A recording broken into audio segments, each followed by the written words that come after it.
I'm Dr. Julie Pham, founder of Curiosity Based. We help people practice curiosity in the world, starting in the workplace, because that is where we spend most of our waking hours. Curiosity as a practice boils down to self-awareness, relationship building, and clear communication. So join us as we interview leaders to see how they use curiosity at work. Welcome to the Curiosity at Work podcast. I'm super excited to get to chat with Tom Fay, who is the Executive Director and Chief Librarian at Seattle Public Library. Welcome, Tom. Thanks for having me on, Julie. So, Tom, I love the library. This is one of the reasons why I want to invite you on.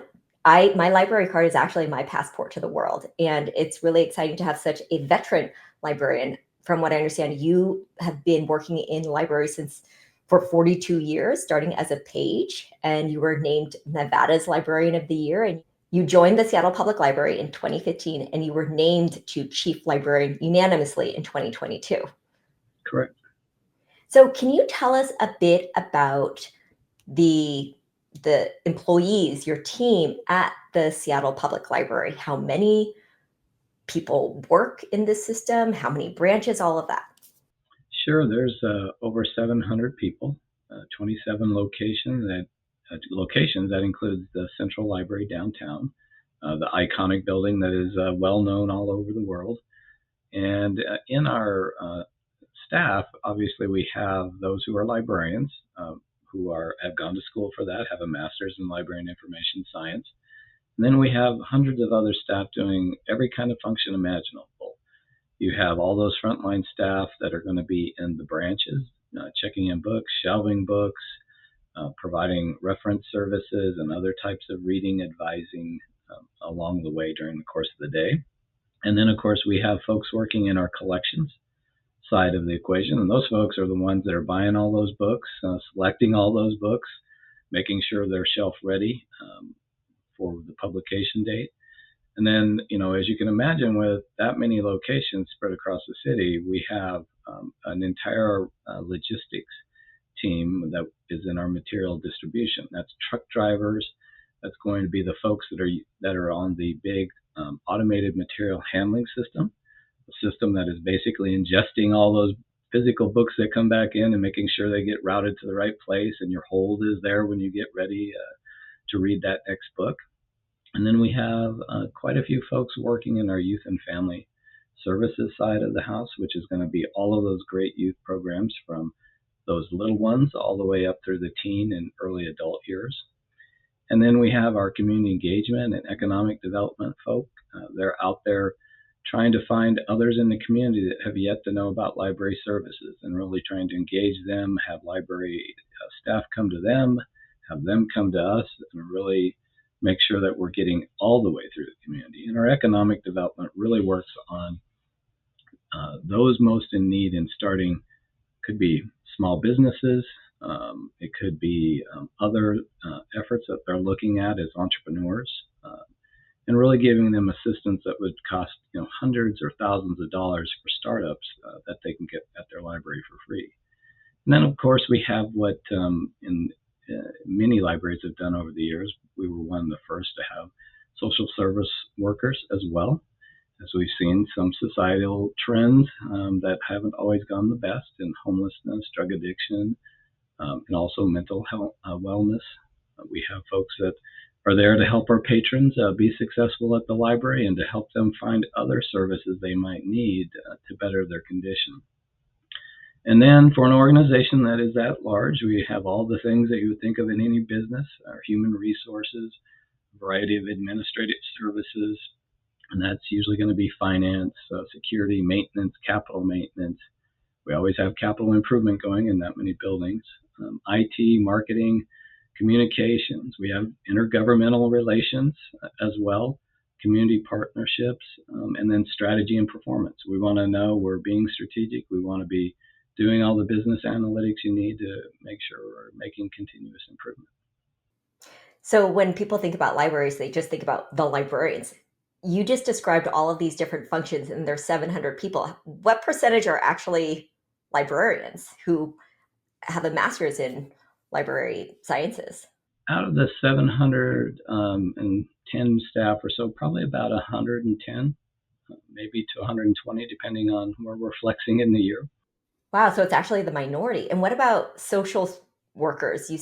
Said that that's actually one of the services that the library provides too. Yeah, right now we only have two. We are looking to expand that a little bit because it really provides our teams more on the ground support along with our patrons. So that's a small but mighty team working every single day. That is one of the things that impresses me about the Seattle library system, that you have those services, because it's not just about people coming to read and to get books. It's actually seeing the library as a general resource for our community. And I, by the way, have used the business librarian service, Jay Lyman. Wonderful. I've definitely benefited from that. And we've partnered with them in the past to get that education out. And a follow up question on the logistics. So, all the people who do the driving and delivering of the holds back and forth, that's actually something you do in house then? Because I know a lot of organizations would actually outsource that. But you're saying that's something that they're employees of the Seattle Public Library. Yeah, absolutely. It is actually very beneficial to us because it's not just books; it's everything else we need to move. Again, just think about the number of things that have to move. That could be furniture, it could be other mail, all of those things in an organization this size spread out throughout the city. You've got to be able to truck a lot of things around. So books are big and the biggest part of that, but they do help with a lot of other shipping. So, in a lot of workplaces, the workforce has really become remote, but libraries are physical places. So, of your workforce, how many actually get to work remote now post pandemic versus no, you have to be at the library because we provide a physical space for people? Yeah, I would say the vast majority have to be on site. And, that's why I'm in, probably 90% of my time. Really, the only time I take advantage of work from home is if I can just get more done because I'm not traveling.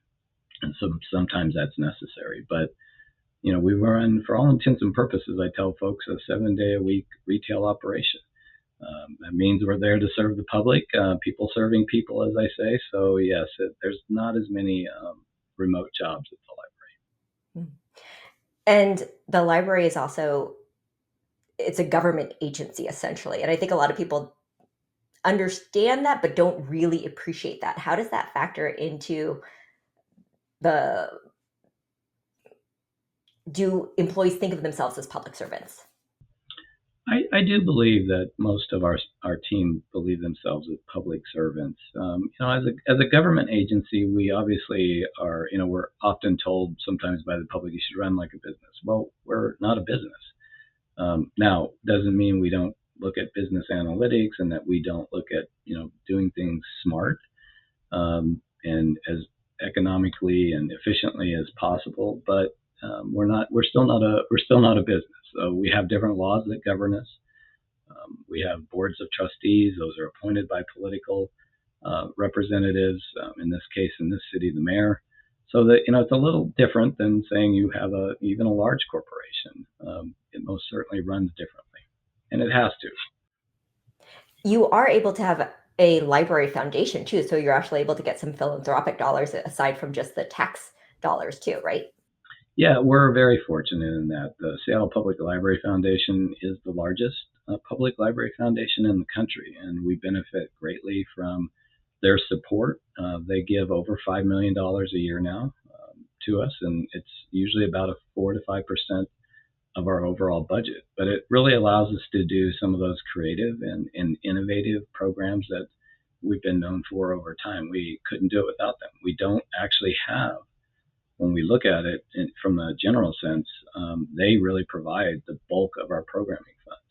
It's a unique thing for me in this city, at least, that's the case because often your general fund would be paying a good portion of that as well. But they've supported this library and programming for many, many years.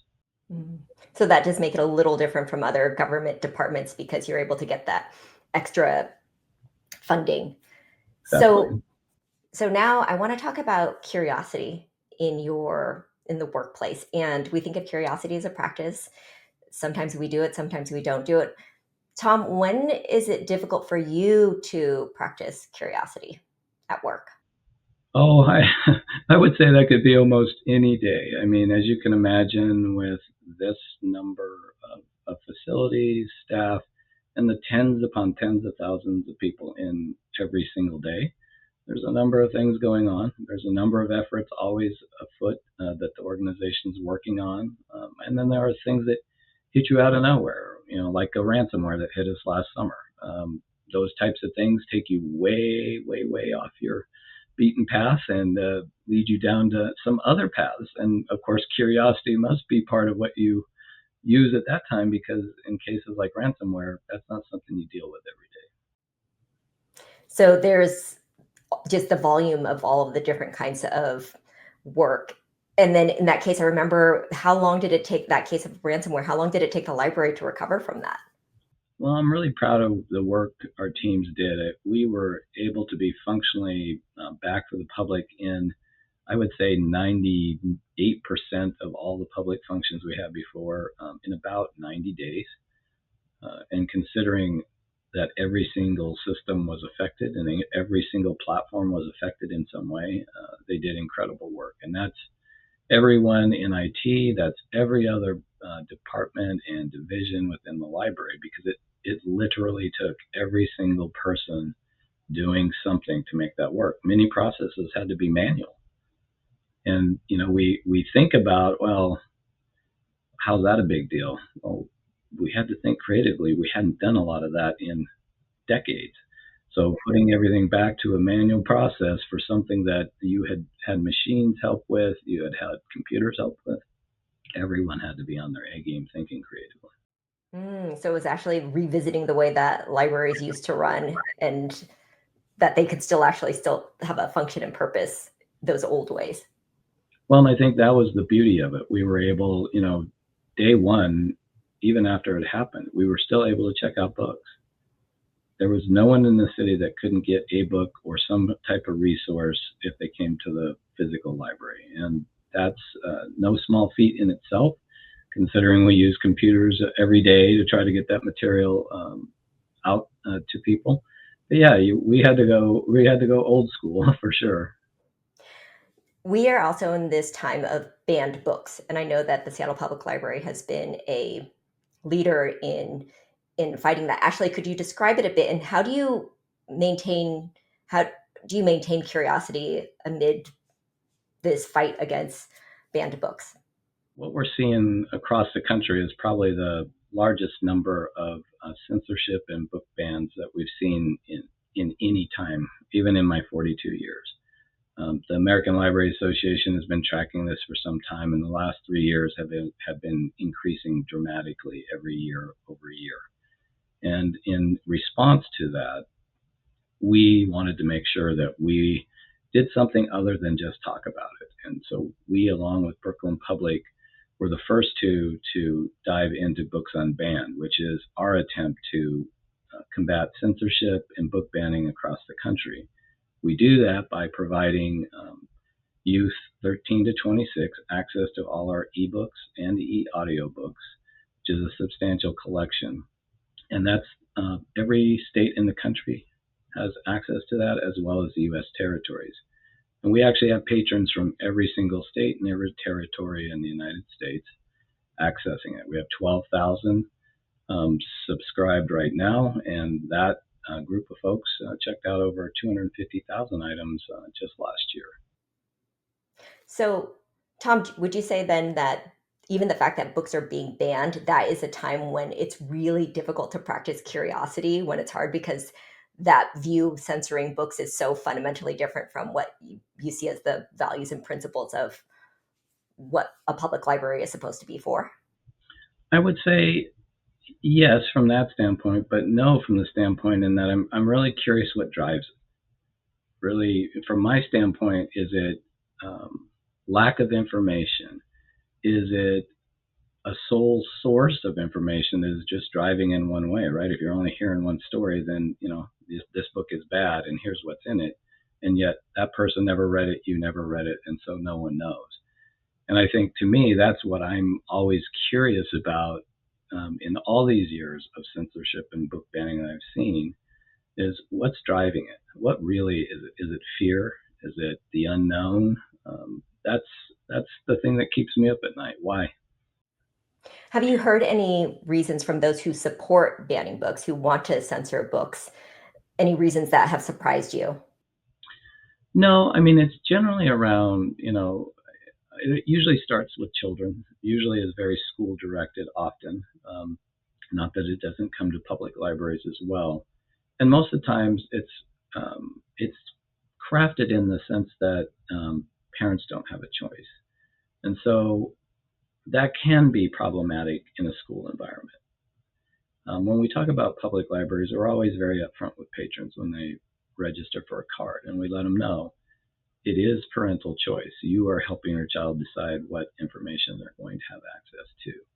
But when we look at it generally, it's going to be it's the children that we're focused on in all of these efforts. And schools, much like public libraries, are not going to put books out in places that are not age specific.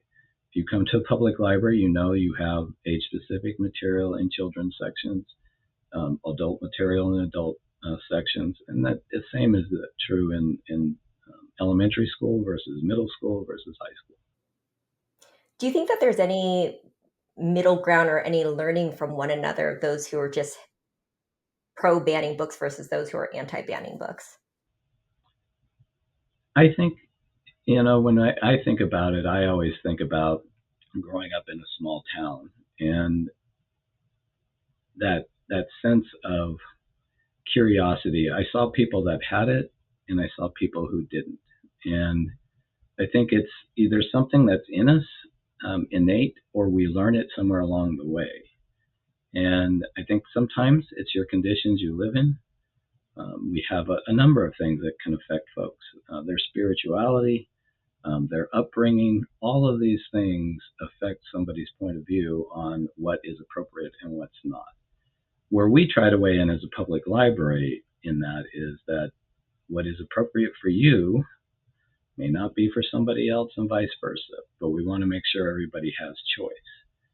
And, we really encourage curiosity. If for some reason you think something is not true, not valid, or is inappropriate, do a little research. How can we help you actually expand, learn, and grow?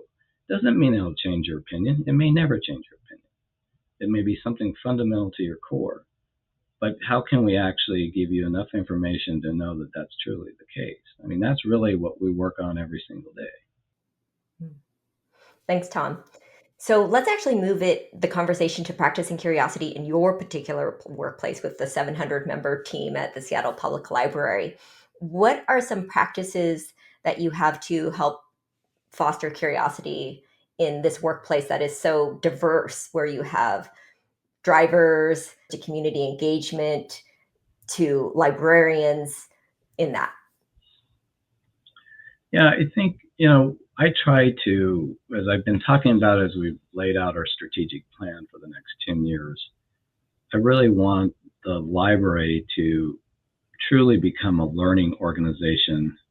And I mean that from the internal organization part of the equation, meaning that it is okay to fail forward. And in that, we are going to learn. It's okay to say we start small and we iterate. It's also okay to say we are curious about something that we might be able to bring to the table. Is the community as interested in it? It's okay to not have every single answer out of the gate. And a lot of times in libraries, public libraries anywhere, there is a sense that obviously we're the knowledge keepers. We're the ones that should always know. And so everything must be perfect. And information's not perfect. We know that. And we need to, as an organization, be flexible and willing to say we don't know, to be curious and to grow and learn as we go. And that's really what I've been trying to preach, I guess, in the last 2 years, especially leading up to this strategic plan. But most certainly, as we now are moving into the implementation stages, it's really important to know that, yes, we're going to implement some things that are new. May not work as designed. It's okay. we know that doesn't work. Let's continue to move forward. Let's find out from our public and our communities what's working and what's not working in those programs we're trying to implement. Tom, you talked about making the library into a learning organization where people feel okay to make mistakes and to learn from them. Can you share an example when you modeled that for your team? Sure, I think probably the ransomware of last summer was a good example of that. Again, no one really has experience with that, and especially at a full system wide level, like we had at the library. And I think when we were going through the very early stages of everything, you want to, especially as a person that has worked in a number of these areas in libraries, you want to dive in, head first and just start helping, right? And as the executive, really what you need to do is make sure you stand back, take away other obstacles, and keep people moving in the right direction because they're going to come up with the best ideas. And I think that's when I recognized that. I even told the team, I'm like, yeah, I need to step back. I'm going to be in these sessions for information.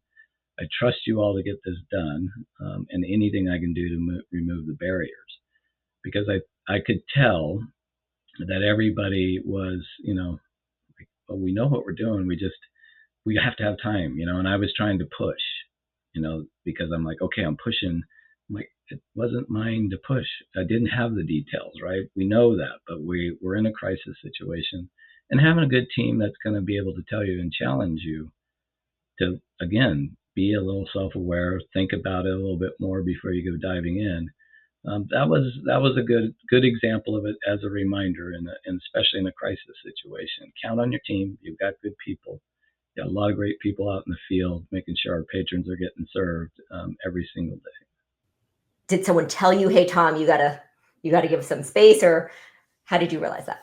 No, I always try to read the room, right? I mean, in the sense of, are people participating? Are they quiet? And you could just tell people were quiet. They weren't mad, but they were confused, because my normal operation is really, I do trust them. I try to make sure that they have everything they need to do the work they need to do. And I could just tell, yep, people are a little more quiet. And we had a strong leader already. We had our incident command.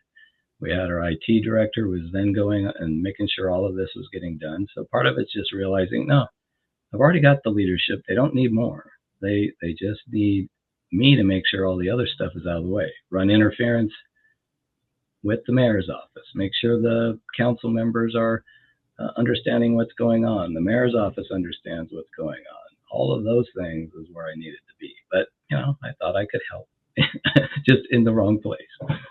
They never said anything, but sometimes silence says a lot if you take the time to listen, right? Tom, I love that. Silence says a lot when you take the time to listen. It's so true that, especially in an emergency like that ransomware, we need to fix it. We need to fix it. We need to fix it. And sometimes everyone just needs some space to figure out how to fix it. Yes, and I think that was the one thing in all of this, was to all of us had to slow down before we could go fast.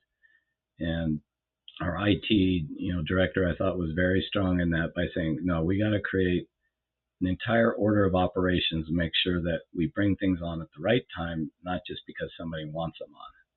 And it was critical to our success. It's really what let us get the bulk of it behind us in 90 days. Yes, and the fact that you didn't actually submit to the ransom, because I know there were other places who were just, oh, we just got to pay this ransom to make it go away. And yet I was really impressed by how the library said, we are not paying this ransom. No, no.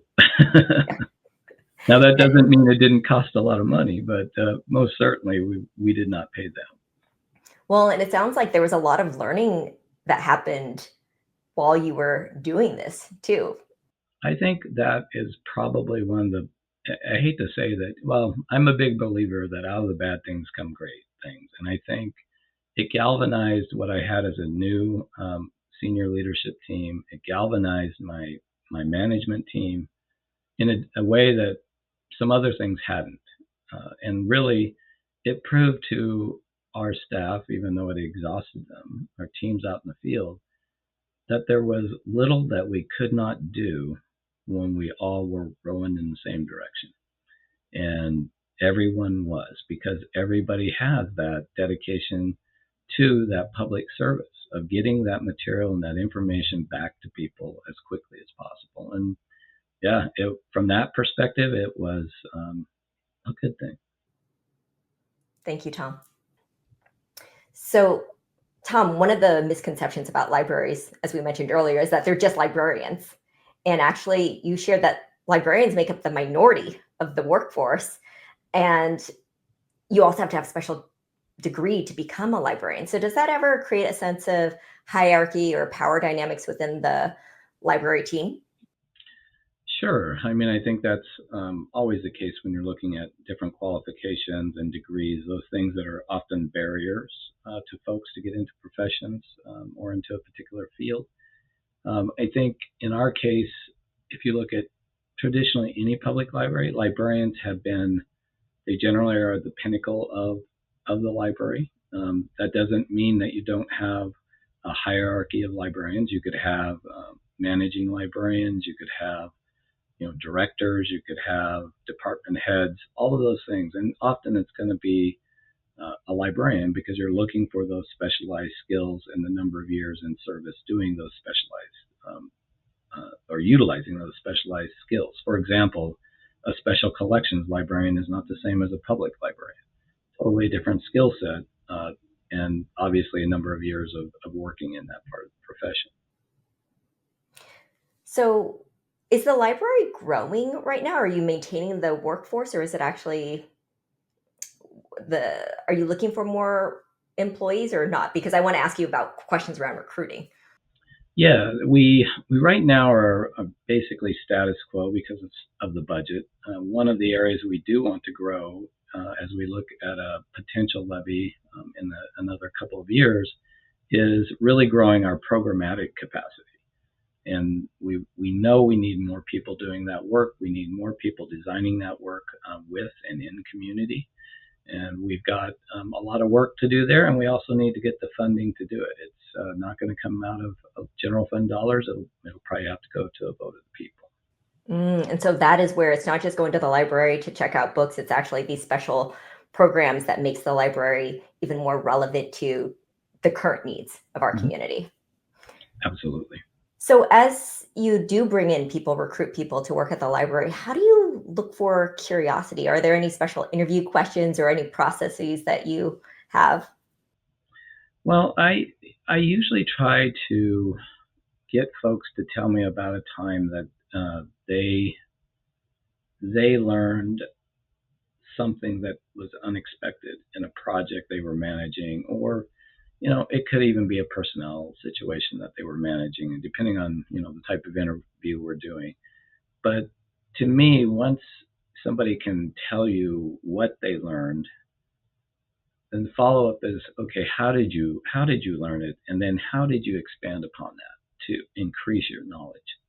Because that shows not only the fact that you were curious enough to learn in the first place, to take that as a learning moment, but you also had the discipline to follow up on it and say, well, I didn't know enough, or I knew nothing, and I need to know more if I'm going to effectively lead people or programs or projects in the future.